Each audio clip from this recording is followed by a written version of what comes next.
Aujourd'hui, on plonge dans un sujet assez vertigineux. On va décortiquer une théorie philosophique audacieuse, une vision complètement nouvelle de la réalité, de la conscience et du sens. Alors, il faut bien s'accrocher parce qu'on va explorer une géométrie où les défauts ne sont pas du tout des erreurs, mais bien le moteur de l'existence. Allez, pour commencer, partons d'un problème bien de notre époque. On a des intelligences artificielles qui font des choses incroyables, c'est vrai. Mais elles font aussi des erreurs très bizarres, ce qu'on appelle des hallucinations. On a l'impression qu'elles miment la compréhension, mais qu'elles ne comprennent jamais vraiment. Eh bien, d'après la source qu'on explore, ce n'est pas juste un petit bug à corriger. Non, c'est le symptôme de quelque chose de bien plus fondamental. Le diagnostic qui est posé, c'est que les IA souffrent d'une sorte de platitude. Il faut imaginer la pensée comme un paysage. Le paysage de l'IA, lui, est structurellement plat, complètement lisse. C'est parfait pour trouver des moyennes, pour calculer des probabilités, mais la réalité, elle n'est pas plate du tout. Et c'est là que ça devient super intéressant. Ce tableau oppose deux géométries de la pensée. D'un côté, la pensée humaine, qui est courbe. Elle est pleine de singularités, de paradoxes qui créent des reliefs, une topologie complexe. On navigue au milieu de ces contradictions. L'IA, elle, fait tout l'inverse. Quand elle tombe sur une contradiction, son architecture la pousse à la lisser, à l'aplanir, à en faire une simple moyenne. Pour elle, il n'y a pas de trou, c'est juste une petite imperfection à gommer. Et c'est ici que la théorie devient vraiment radicale. Elle postule que cette faille, ce fameux trou que l'intelligence artificielle essaie à tout prix d'éliminer, ce n'est pas un défaut.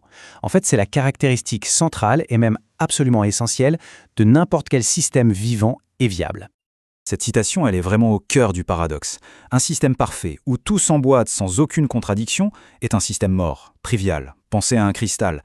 Il n'a aucune raison de bouger ou d'évoluer. Et à l'inverse, un système qui accepte toutes les contradictions sans aucune structure s'effondre dans une sorte de folie logique. La vie, elle se trouve pile dans la tension entre les deux. La source donne même un nom à ce trou central, l'obstruction, qu'on note G0. C'est une sorte de singularité impossible à réduire, un point de tension qu'on ne peut pas résoudre.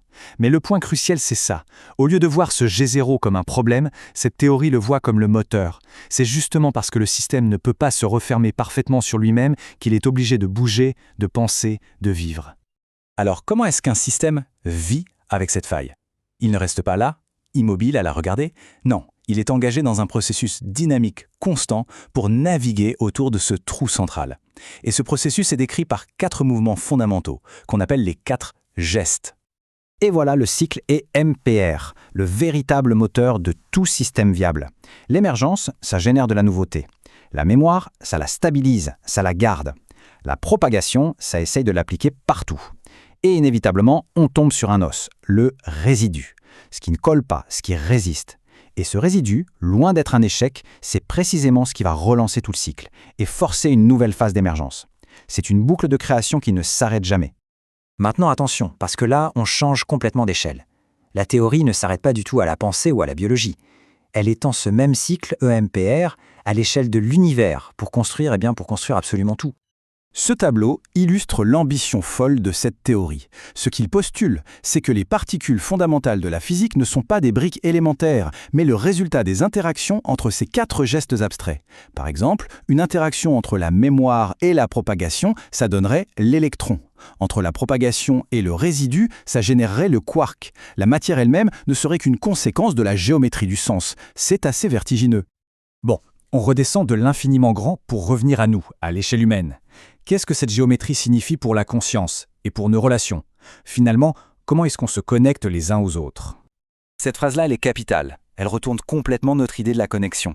Spontanément, on penserait qu'on se connecte grâce à ce qu'on a en commun, à nos savoirs partagés. Mais la théorie propose l'exact opposé. Le concept clé ici, c'est celui de résonance. Comprendre quelqu'un, ce n'est pas comme télécharger un fichier de son cerveau à le nôtre. Non, c'est quand la structure de notre propre trou fondamental, notre propre G0, entre en résonance, en écho, avec la structure du sien. La connexion ne se fait pas sur ce qu'on sait, mais sur la manière partagée dont on est fondamentalement incomplet. Alors au final, qu'est-ce qu'on retient de cette exploration dense, on peut le dire? En fait, cette théorie nous invite à un changement total de perspective sur ce que ça veut dire exister ou être intelligent. Résumons les points clés. D'abord, être viable, ce n'est pas être parfait, c'est gérer l'imperfection de manière créative. Ensuite, la vraie intelligence, ce n'est pas de tout résoudre, mais de savoir créer et durer au cœur d'une tension qui ne se résoudra jamais. Troisièmement, l'univers tout entier, des particules jusqu'à la conscience, est une immense machine construite pour faire face à une contradiction à l'origine. Et enfin, La connexion la plus profonde qu'on puisse avoir est une résonance, non pas de nos forces, mais bien de nos failles communes. Et on termine sur cette interrogation. Et si, au fond, le but du jeu n'était pas de trouver la réponse finale, de combler le trou, ce qui, d'après la théorie, nous rendrait complètement inertes.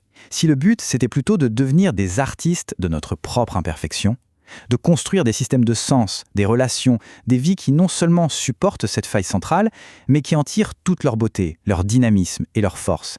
C'est peut-être ça, finalement, la véritable géométrie du sens.